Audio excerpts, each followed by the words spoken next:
میں ساری جگہ اپنی فوج کو ڈیفینڈ کیا ہے.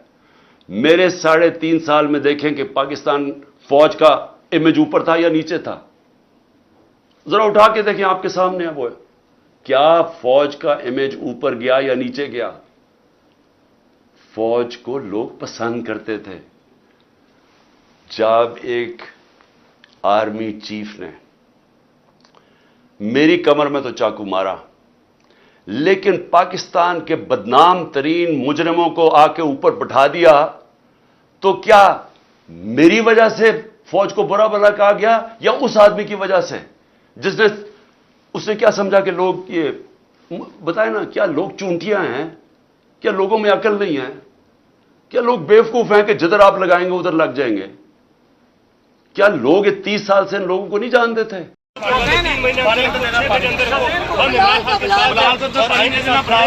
جو آئین کے خلاف کرے گا اس کے خلاف ہم کھڑے ہوں. آپ کے اوپر تشدد تو نہیں کیا گیا سر؟ پوری رات جگا کے رکھا گیا ہے. تشدد ہوا ہے کہ ہم پہ غلط پرچے دیے گئے, 16 MPO کو پرچہ دیا گیا ہے, بلوے کا پرچہ دیا گیا, حالانکہ ہم پورا مان رہے ہیں سارے. اچھا, اس کے علاوہ اور کھانا وغیرہ ٹائم پہ دیا آپ کو؟ کھانے وغیرہ کوئی مسئلہ نہیں بھائی, یہ بہت چھوٹی بات ہے.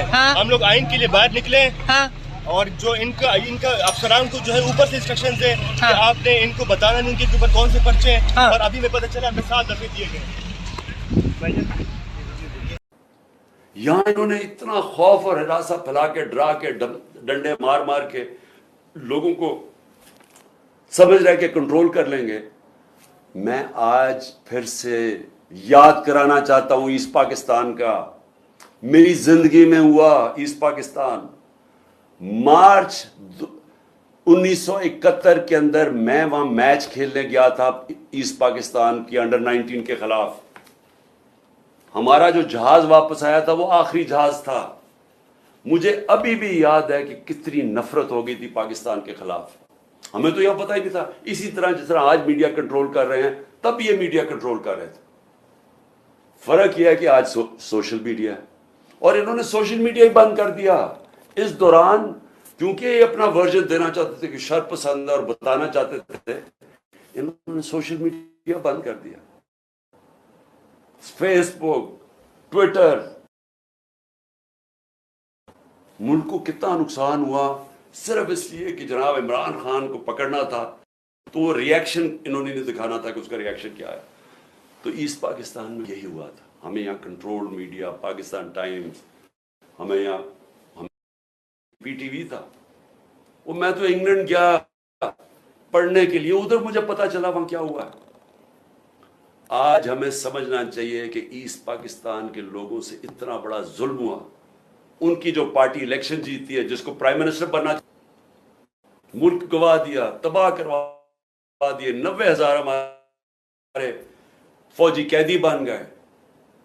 ملک کو نقصان آپ اندازہ بھی نہیں لگا سکتے کتنا ہوا. بند کمروں میں فیصلے ہوتے ہیں, چھوٹے سے تھوڑے سے لوگ بیٹھ جاتے ہیں جن کو پتہ ہی نہیں باقی دنیا کیسے چلتی ہے, وہاں بیٹھ کے فیصلے کر لیتے ہیں. کیا ان فیصلوں کا نقصان ہوتا ہے وہ بھی نہیں پتہ چلنے دیتے. ان کی جب حمود الرحمان رپورٹ لکھی گئی, پاکستان میں شائع نہیں ہونے دی. وہ اتنی طاقت تھی ان کی. 25 سال کے بعد ہندوستان میں شائع ہوتی ہے. ملک ایسے نہیں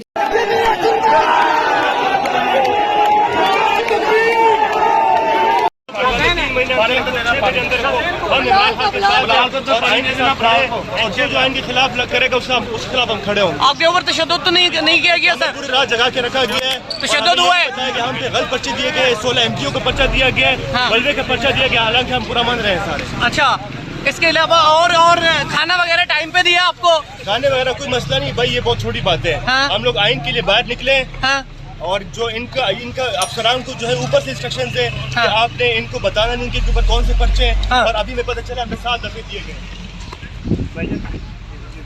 I mean, I watched these guys attacking. Suddenly these guys appeared from somewhere with sticks. These looked like commandos. And I thought, they're here to defend me because, my life is at threat.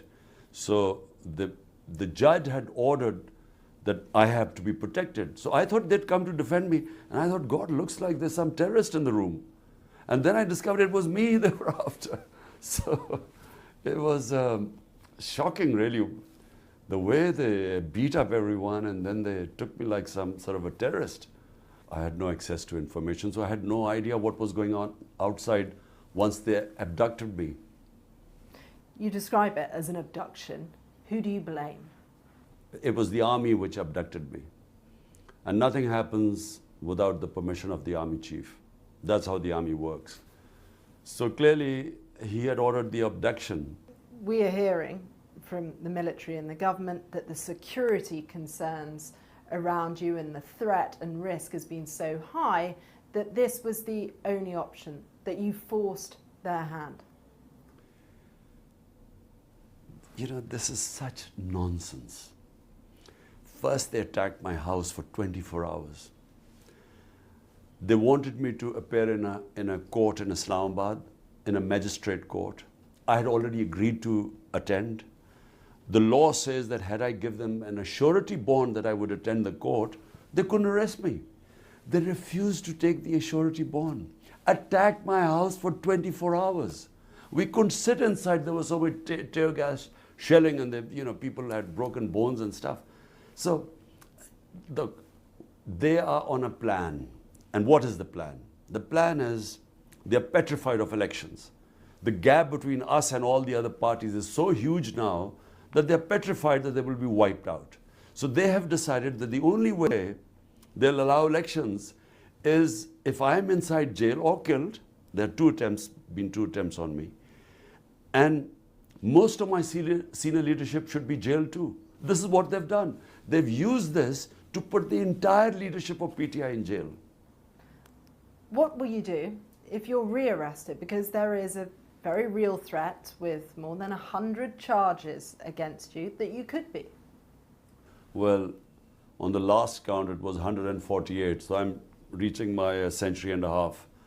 And they're all, bizarre charges like sedition, serious charges? That I've corruption, treachery contempt against of court. The corruption case on what was the corruption case? What is your strategy if you are rearrested? Well, no strategy. I'm mentally prepared to go into jail. As I said before leaving for Islamabad, I said I'm prepared. But the point is that their intention is not because I've broken some law. The intention is that they want me out of the electoral race. This is the election year. How do you lead with so much of your party in jail? Well, the remnants I gathered today, and I've had a meeting with them, and we're trying to chalk out a strategy. I'm going to go out in public and start my mass contact from Wednesday onwards. So, we will carry on, hoping that the Supreme Court will announce an election date in 3 weeks' time. Can you reassure voters that you're even going to be around for it, let alone your leadership, the rest of your party? Look, what might happen, God alone knows what might happen. I'm lucky to be alive. No one thought I would survive yesterday because they had already got police contingent from another province that the moment I had got bail from these cases, the police was ready to take me in jail on another case. But the judges stood up. And this is what has shocked the military establishment.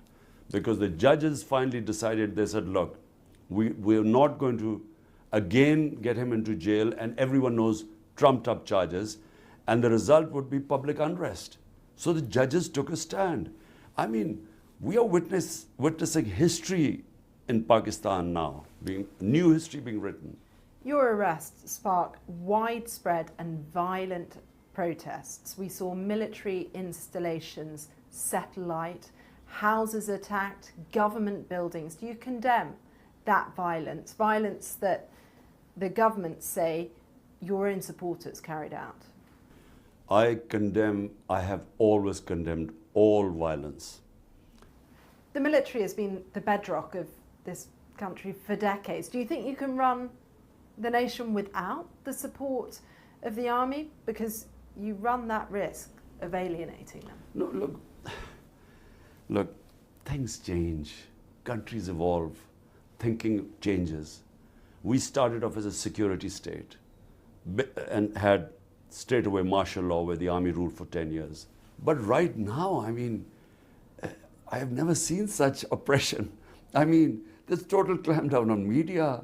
I can't appear on live television. If journalists have picked up, beaten up, tortured, custodial torture of my senior members, social media activists. It's never happened like this before. This is the same military that helped bring you to power in the first place. It seems like somewhat of an ideological U-turn. Absolutely not. They never brought me into power. My party was the most popular party. All the opinions polls said that. We won the election, but the army didn't oppose me. That's the difference. This feels like a very febrile moment when the country is politically polarised, economically spiralling. Voters want to see some hope. How are you going to cool things down and reassure them that politics is even worth voting for right now? Look, this is the election year. Elections are supposed to be held this year. If you want the solution to Pakistan's problems, there are elections. Hold free and fair elections, let the people decide who they want to give the mandate, and Pakistan will stabilize. Problem is that they're all worried. The entire 12-party coalition is petrified, along with the military establishment, that my party will sweep the elections because out of 37 by-elections, we have swept 30 of them. So because they're worried, they're trying to delay the elections. That's all. So all we want is free and fair elections. Do you have faith in the judiciary? And where do you think democracy in Pakistan is right now? Well, the democracy in Pakistan has never taken such a battering as it has right now. I mean, all our fundamental rights are violated. This sort of thing has never happened. No political figure has ever had 150 cases and then his house raided. Once they attacked for 24 hours, then when I was away, they threw an armored car, they broke through my door, raided my house. My wife was all alone by herself. It's never happened before. So democracy is an all-time low. The only hope we have is the judiciary.